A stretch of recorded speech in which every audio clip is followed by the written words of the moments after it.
Chapter 6, Mr. Dummy.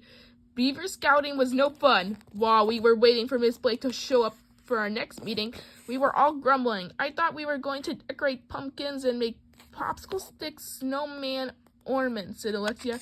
I thought we were going to build race cars out of wood, said Michael. I thought we were going to go spelunking, said Ryan. I'm thinking of quitting Beaver Scouts, they told the gang. Me too, everybody agreed. We all stopped talking when Miss Blake arrived. I heard what you kids said about quitting, she barked. Do you know what they call people who quit? No what? We all asked. Quitters! Barked Miss Blake. Well, that made sense. So you're not having fun, eh? Miss Blake barked. You want fun? Next week we're going on an overnight in the woods. It will be more fun than you've ever had in your life. Yay! We all shouted. But you never know what might happen out in the woods, barked Miss Blake. You've got to be ready for anything. I hope you studied in the part about first aid in the Beaver Scout handbook. I did, shouted the human homework machine.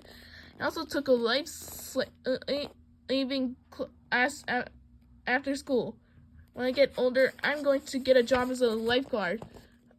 Andrea takes classes and everything after school. If they gave a class in brushing your teeth, she would take that class so she could get better at it. Good job, Andrea, barked Miss Blake. Life throws stuff at you when you least expect it. You've got to be prepared at all times. Let's say you're in the wilderness. Somebody faints and stops breathing. What do? It's an emergency. You should break some glass, I said right away. Why would you do that? Asked Miss Blake. My family was at a hotel once, I replied. There was a sign that said you should break glass in case of emergency. Miss Blake slapped her own forehead.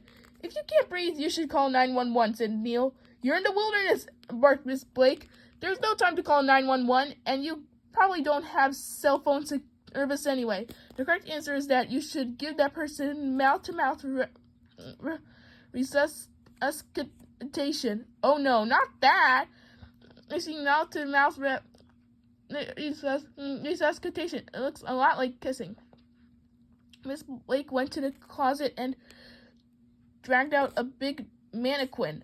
It was the size of a grown-up man. This is Mr. Dummy, she barked. He's not breathing. We've got to do something, shouted Emily, as if Mr. Dummy was a real person. I'll show you what to do, barked Miss Blake. She got down on her hands and knees and tilted Mr. Dummy's head back, pitched his nostrils shut, and started blowing air into his mouth. Gross! I don't know about you, but I say kissing a dummy is weird. Kissing anything is weird, but kissing a dummy is especially weird. That looks hard, said Alexia. I don't know if I could do that in an emergency. Hey, if you can't take the heat, to get out of the kitchen, barked Miss Blake. Huh? We weren't in a kitchen. What did kitchens have to do with anything? If Mr. Dummy was in the kitchen instead of locked up in the closet, he probably wouldn't have fainted in the first place. I saved Mr. Dummy's life, barked Miss Blake. He's breathing again. Yay! Everybody shouted, even though we all knew Mr. Dummy was never breathing in the first place. What do you do if somebody breaks your arm, barked Miss Blake.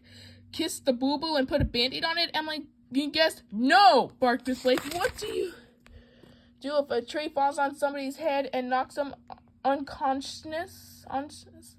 Put the tree's face in, I guess? No! What do you do if somebody's bleeding out of their eyeballs? What do you do if somebody accidentally swallows a stapler? What do you do if somebody's leg falls off? None of these things is going to happen, said Ryan. How do you know? Barked Miss Blake. Stranger things have happened. Did I tell you about the time I was attacked by a bear?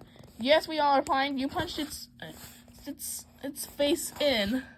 That's right. Miss Blake taught us what to do in case a coconut falls out of the tree and lands on your head. She taught us what to do case anybody falls into a pit filled with poisonous snakes. She taught us what to do in case you get a squirrel stuck in your mouth. Andrea was taking notes the whole time. Okay, I think you